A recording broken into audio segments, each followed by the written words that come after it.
Assalamualaikum warahmatullahi wabarakatuh. Kita ketemu lagi dengan TSC ya. Kita akan melanjutkan untuk materi pembahasan selanjutnya, yaitu momentum dan impuls ya gitu. Pada sebagian literatur ya, sebagian buku itu impuls didahulukan. Ada juga yang momentum didahulukan gitu. Mana sih sebenarnya yang benar gitu? Benar semua, nggak ada masalah ya, boleh monggo. Kalau misalkan pengen membahas momentum duluan silahkan, pengen membahas impuls duluan silahkan. Oke, bukan menjadi hal yang penting untuk dipermasalahkan, namun yang lebih penting adalah kita harus mengerti apa sih sebenarnya hakikatnya momentum dan apa sih sebenarnya hakikat dari impuls gitu. Baik, em, kita langsung bahas ya, kita langsung bahas apa sih sebenarnya momentum itu gitu ya. Jadi yang pertama kita bahas adalah momentum. Oke. Oke, momentum.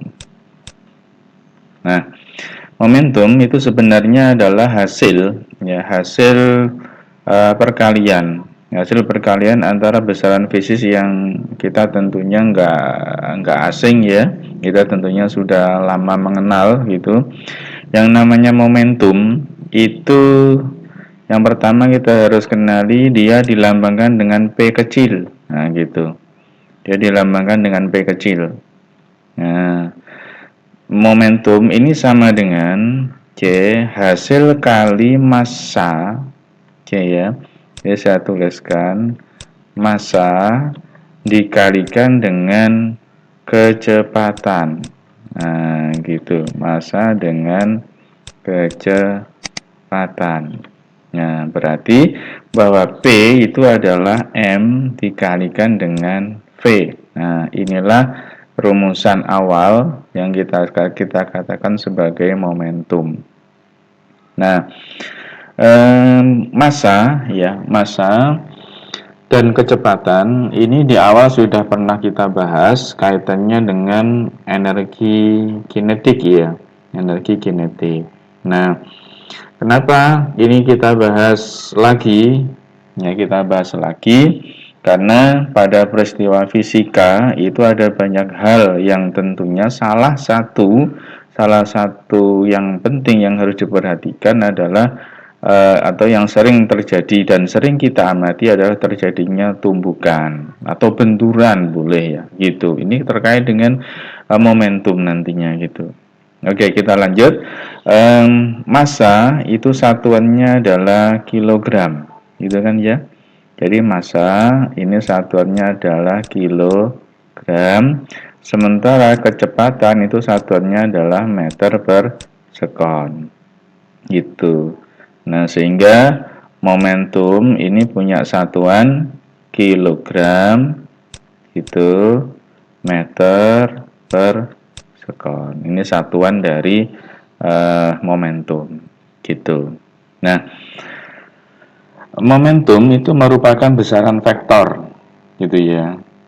Momentum itu merupakan besaran dari vektor atau besaran vektor. Kenapa demikian? Ini hasil perkalian antara massa dan kecepatan. Di antara massa dan kecepatan yang merupakan besaran vektor itu adalah kecepatannya ini, gitu. Jadi kalau ini vektor, ini skalar, nanti kita kalikan hasilnya adalah besaran vektor, gitu. Nah, sehingga kalau ini kita sudah tahu bahwa P atau momentum ini merupakan besaran vektor, maka nantinya kalau misalkan terjadi di peristiwa itu ada beberapa P, beberapa momentum, kita harus nyari resultannya gitu. Dan resultannya ini kita harus jumlahkan secara vektor. Nah, contohnya gimana? Contohnya seperti ini. Kalau misalkan saya punya P1 gitu, saya punya momentum yang pertama.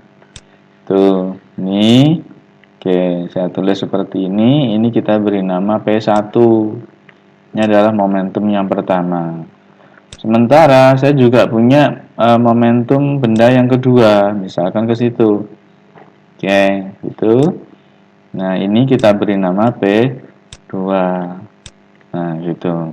Nah, sehingga karena ini P1 arah ke sana, P2 arah ke situ, nah kita harus mencari resulutannya. Resulutannya dengan teori-teori yang sudah pernah kita dapatkan bagaimana sebenarnya untuk penjumpaan vektor seperti ini. Nah, kita ingat, berarti kita jumlahkan secara vektor. Nah, gini ya. Oke, seperti ini. Oke, metode jajar genjang gitu ya. Yang dulu di semester 1 ya, di awal kelas 10 itu sudah kita pernah pelajari. Jadi mana yang merupakan resulutannya? Ya ini. Nah, gitu. Oke. Nah, inilah resulutannya. Resulutan dari kedua vektor momentum ini. Tentunya di sini ada sudut ya. Ada sudut tertentu yang dibentuk, misalkan ini kita beri nama theta. Nah, theta itu adalah sudut yang dibentuk antara dua buah vektor momentum ini. Nah, sehingga kalau demikian, maka kita bisa nyari bagaimana momentum totalnya, momentum total dari dua buah momentum yang komponen momentum ini gitu. Berarti kita cari P gitu ya, sama dengan akar. Nah, dulu ini ya, penjumlahan resultan secara vektor ini. Nah, gitu. Sekarang kita punya ada P1 kuadrat ditambah P2 kuadrat ditambah 2 kali gitu ya, 2 kali P1 dikali P2 kosinus theta. Nah, gitu. Ini ada rumusan untuk mencari resultan dari momentum. Nah, seperti ini. Ya, cukup sederhana sebenarnya momentum itu. Ya, kita ingat aja bahwa momentum adalah massa kali kecepatan. Seperti ini. Kemudian gandengannya adalah impuls gitu ya.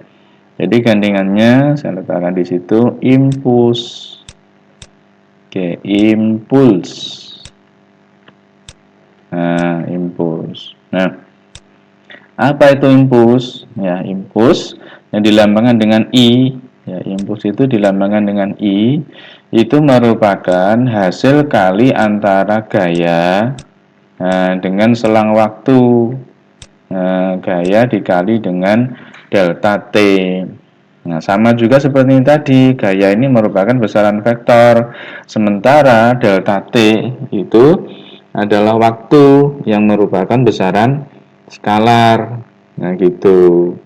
Waktu kan merupakan besaran skalar, sehingga vektor dikalikan skalar hasilnya vektor, gitu. Nah, ini adalah rumusan dari impuls. Nah, bagaimana kalau misalkan disajikan dalam bentuk grafik gitu ya. Nah, misalkan saya punya grafik kayak gini. Oke, ini ke atas, ini sumbu Y-nya. Oke. Kemudian yang ke sana adalah sumbu X-nya. Tuh. Nah. Oke. Kita kasih panah gitu ya. Nah, yang ke sana adalah F. Oke, dalam satuan apa? Newton gitu. Sementara yang ke sana ada delta T. Oke, dalam satuan apa? Sekon. Nah, ya gitu. Nah, kalau misalkan model grafiknya ini bebas ini ya. Jadi misalkan seperti ini ya, gitu. Boleh juga. Jadi yang dinamakan dengan impuls itu adalah luasan di bawah kurva ini. Itu yang saya arsir ini. Nah, kayak gini. Nah, ini adalah impulsnya. Oh, gitu. Ini adalah I. Nah, jadi kayak gitu. Nah, ini selama selang waktu sana C ini ada sebesar delta T. Nah, kayak gitu. Delta T ya. Nah, berikutnya sekali lagi, kalau ini nantinya disajikan dalam bentuk grafik, berarti kita nyari luasan di bawah kurva ini. Luasan di bawah kurva untuk nyari apa? Untuk nyari impulsnya. Itu. Nah, dengan demikian kita bisa dapatkan, coba kita lihat untuk F ya. F itu kan gaya ya. F itu adalah gaya. Oke, gaya dalam satuan Newton. Nah, kemudian delta T itu adalah selang waktu. Oke, selang waktu. Nah, dalam satuan sekon itu. Sehingga untuk impuls itu sama dengan apa? Ini impuls ya, impuls. Nah gitu. Satuannya adalah Newton sekon. Nah, gitu, Newton sekon. Nah, itu adalah satuan dari impuls. Nah, sementara kita di hukum Newton ya, hukum Newton sudah pernah kita pelajari juga ya di hukum 2 Newton sih ya. Di hukum 2 Newton ini nanti kita ingin kaitkan itu loh antara hukum 2 Newton dengan apa yang sudah kita sampaikan yang ada di sini nih gitu. Nah, sampai ke warna yang lain. Sementara kita lihat di hukum 2 Newton. Hukum 2 Newton. Oke. Hukum 2 Newton kita dapatkan ini bahwa F itu kan sama dengan M kita kalikan dengan A kan gitu ya. Nah, A-nya ini adalah percepatan jelas. Ini M ya, percepatan itu kan delta V per delta T gitu ya. Ini percepatan delta V dibagi dengan delta T gitu. Delta V dibagi dengan delta T. Nah, sehingga di sini kalau ini saya tulis ulang F gitu ya. Tulis ulang F, kemudian ini saya bawa ke sana. Delta T-nya ini kita bawa ke sana. Nah, kita jadikan satu dengan F. Jadinya apa? F kita kalikan dengan delta T kan gitu ya. Akan sama dengan M dikalikan dengan delta V. Lah, apa ini? F kali delta T, ini yang atas impuls. Sementara yang di sana di ruas kanan M kali delta V, apa itu? Momentum. Itu kan ya. Berarti ini kan I itu impuls ya. Itu sama dengan perubahan momentum. Nah, gitu loh ceritanya ya. Jadi impuls itu sama dengan perubahan momentum. Ini yang terpenting. Oke. Jadi yang terpenting ini pada akhirnya bahwa impuls itu sama dengan perubahan momentum. Itu impuls itu adalah perubahan momentum di sini. F kali delta T sama dengan M dikali delta V.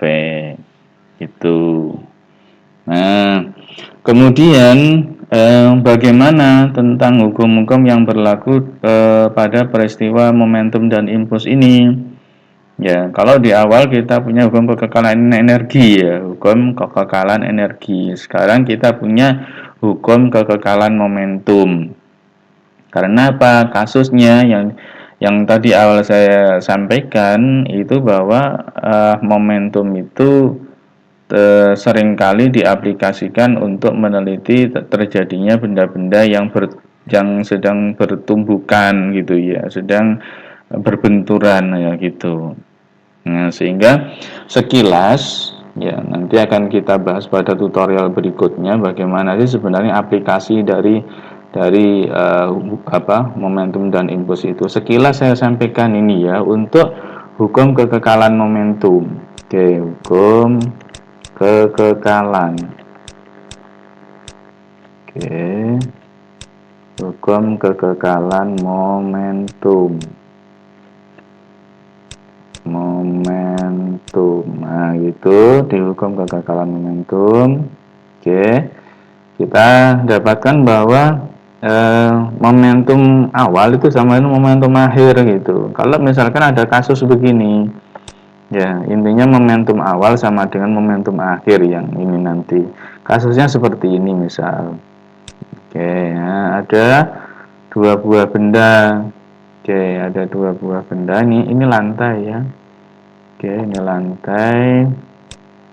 Nah, gitu. Untuk lantai, kemudian saya punya bola di situ, punya bola satu. Nah, di sana ada bola yang kedua. Itu bola satu dan bola dua. Nah, yang bola satu kita misalkan masanya adalah M1.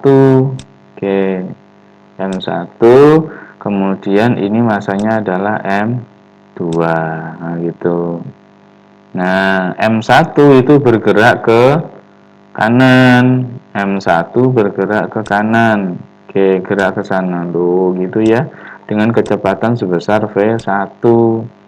Sementara M2 bergerak ke kiri, gitu, dengan kecepatan sebesar V2. Tuh, V1 dan V2. Nah, ini sama-sama saling mendekati. Apa yang terjadi berikutnya? Ya, tentunya bendanya ada di sini kan? Nah, ada di sini. Nah, ini pada saat sebelum tumbukan dan nantinya yang nantinya pada proses tumbukan gitu. Ada untuk proses tumbukan. Coba juga saya gambarkan. Itu. Nah, di sini untuk pada saat pas, oh sorry ya, oke, pada saat pas mengalami tumbukan ada di sini. Oke, ini adalah benda yang pertama. Kemudian, oh sorry, oke. Nah, saya gambarkan dulu. Ini ada benda yang pertama. Oke, ada benda yang kedua. Nah, di sini, oke, kita dekatkan ya. Gitu. Oke, kita dekatkan. Nah, terjadi di situ. Misalkan, nah jadinya kan begini. Nah, ini pada saat tumbukan. Nah, kemudian pada saat setelah tumbukan juga kemungkinan ada beberapa kejadian gitu. Nah, saya gambarkan sekalian. Bagaimana kalau setelah tumbukan? Gitu, setelah tumbukan, misalkan, oke, saya bawa ini. Oke, nah seperti ini. Kemudian ini benda yang kedua. Nah, benda yang kedua itu setelah tumbukan, ini M2 ya, ini M2. Nah, M2 dia ada di sini nih. Setelah tumbukan dia berbalik arah dengan kecepatan V2 aksen. Ini adalah kecepatan setelah tumbukan. Nah, sementara yang ini, nah dia bergerak ke kiri dengan kecepatan V1 aksen gitu. Dia bergerak ke kiri. Ini V1 aksen, ini V2 aksen. Ya, jadi ini di aksen gitu. Ini adalah kecepatan sesudah tumbukan. Nih. Nah, sehingga pada saat demikian, ya pada saat seperti ini nantinya akan berlaku, oke, nantinya akan berlaku bahwa P, ya, P1 ditambah P2 itu akan sama dengan P1 aksen ditambah P2 aksen. Nah, P1 itu apa? Ya M1 V1 ditambah M2 dikali V2. Itu sama dengan M1 V1 aksen ditambah M2 V2 aksen. Itu ini V2. Oke, ini V2 aksen. Oke, V2 aksen di sana. Nah, dengan demikian nantinya kalau misalkan ini jelas bahwa V1 ini pertama arah geraknya ke kanan, kemudian V2 itu arah geraknya ke kiri. Karena momentum itu merupakan besaran vektor ya. Karena P itu adalah vektor, nah gitu. Nah, besaran vektor, maka arah itu perhatikan, arah itu ke kiri kita beri tanda negatif. Akibatnya kemana? Ke sini nanti ini. Ya, ini V2, ya kan? V2 ini arahnya ke kiri, berarti nanti tandanya min nanti. Ini arahnya ke kiri. Nah, gitu. Ini arahnya ke kiri. Nah, sementara sesudah tumbukan ternyata V1 V2-nya ke kanan, nanti positif, yang negatif itu V1 aksen ini malah negatif. Gitu. Nah, jadi perlu diingat karena P itu vektor, ya, yang perlu diperhatikan adalah tanda arahnya, ya. Ini ada nilai yang positif dan ada nilai yang negatif. Nah, kemana ini tergantung arah. Nah, gitu, arah dari gerakan benda. Nah, seperti itu. Ini hukum kekekalan momentum. Itu ya.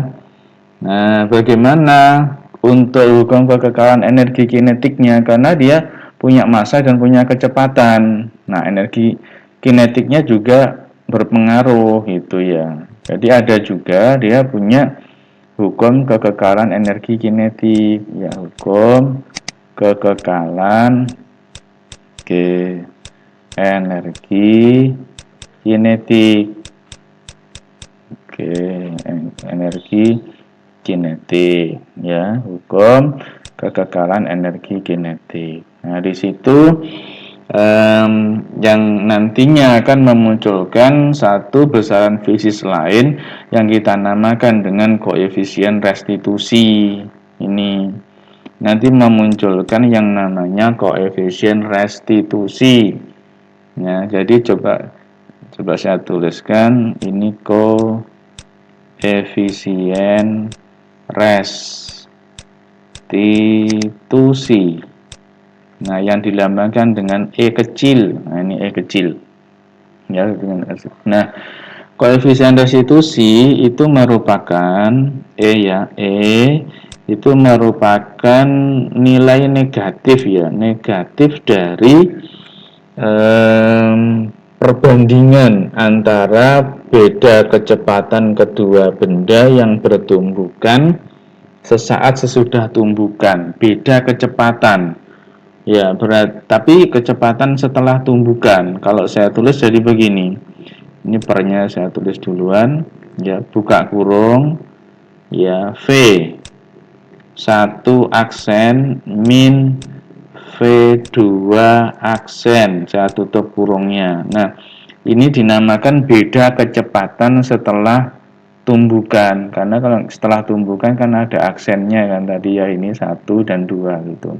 Nah, didefinisikan sebagai minus, ya, minus dari beda kecepatan kedua benda, beda kecepatan kedua benda setelah tumbukan dan beda kecepatan benda sebelum tumbukan. Jadi ini perbandingannya. Jadi sini ada V1 min V2 itu. Nah, jadi ini lurus, ya, kalau V1 aksen lurusnya V1. Apa boleh dibolak-balik? Boleh, namanya kan beda atau selisih, ya. Enggak, silahkan boleh dibolak-balik. Jadi kalau ini di depan V1, bawah juga V1, ini V2 juga V2 gitu. Nah, inilah nanti yang membedakan pada akhirnya muncul yang disebut sebagai tumbukan lenting sempurna dan tumbukan tumbukan lenting sempurna, tumbukan lenting sebagian, dan tumbukan tidak lenting sama sekali. Nah, ini berarti ini memunculkan yang namanya tumbukan. Nah, tumbukan lenting sempurna. Nah, gitu. Tumbukan lenting sempurna. Nah, cirinya tumbukan lenting sempurna itu adalah berlakunya hukum kekekalan momentum. Ini berlaku, hukum kekekalan momentum berlaku. Ya, hukum kekekalan momentum berlaku.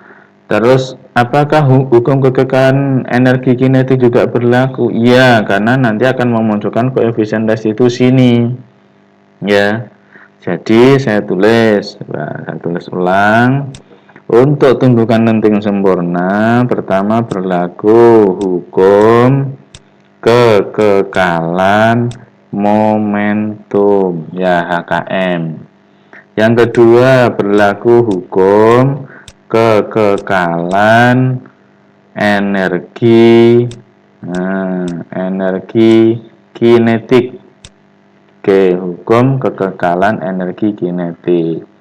Nah, dari sini memunculkan nantinya koefisien restitusi untuk tumbukan lenting sempurna E itu sama dengan 1. Itu E-nya. Jadi di sini nilainya sama dengan 1. Dengan catatan adalah tumbukan lenting sempurna. Nah, sementara untuk jenis tumbukan yang kedua itu adalah tumbukan, saya tulis tumbukan ya lenting, lenting sebagian, sebagian. Nah, tumbukan lenting sebagian.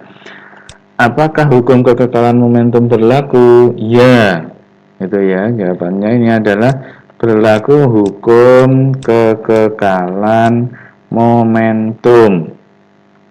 Nah, apakah berlaku hukum kekekalan energi kinetik untuk lenting sebagian? Jawabannya tidak. Kenapa? Karena ini nanti akan memunculkan E itu yang tidak sama dengan 1 gitu loh, tidak sama dengan 1. Intinya apa? Ada sebagian massa yang hilang. Gitu, ada sebagian massa yang hilang berarti tidak berlaku hukum kekekalan energi kinetik. Nah, berarti ini kita tuliskan nilai dari E, ya nilai dari koefisien restitusi itu berada antara 0 sampai 1 itu. Ini 0 sampai 1. Nah, yang terakhir adalah ya tumbukan tumbukan tidak lenting. Ya. Tidak lenting. Tidak lenting sama sekali. Sama sekali. Berarti setelah menumbuk itu benda menjadi satu. Ya, benda itu menjadi satu. Tidak seperti ini gitu. Ya, setelah menumbuk menjadi satu. Maka dengan demikian kalau hukum kekekalan momentum tetap berlaku, ini ya. Hukum kekekalan momentum tetap berlaku, hukum kekekalan momentum tetap, tetapi koefisien restitusinya ini E-nya itu sama dengan 0 itu. Ya, jadi E-nya sama dengan 0. Ini untuk tumbukan tidak lenting sama sekali. Nanti akan dijelaskan pada tutorial berikutnya bagaimana aplikasi untuk E yang sama dengan 1, E-nya berada antara 0 sampai 1, dan E yang sama dengan 0. Itu lebih lanjut nanti kita tunggu untuk tutorial berikutnya. Baik, demikian untuk penjelasan tuntas kira-kira momentum dan impuls seperti ini. Tetap semangat dalam belajar. Assalamualaikum warahmatullahi wabarakatuh.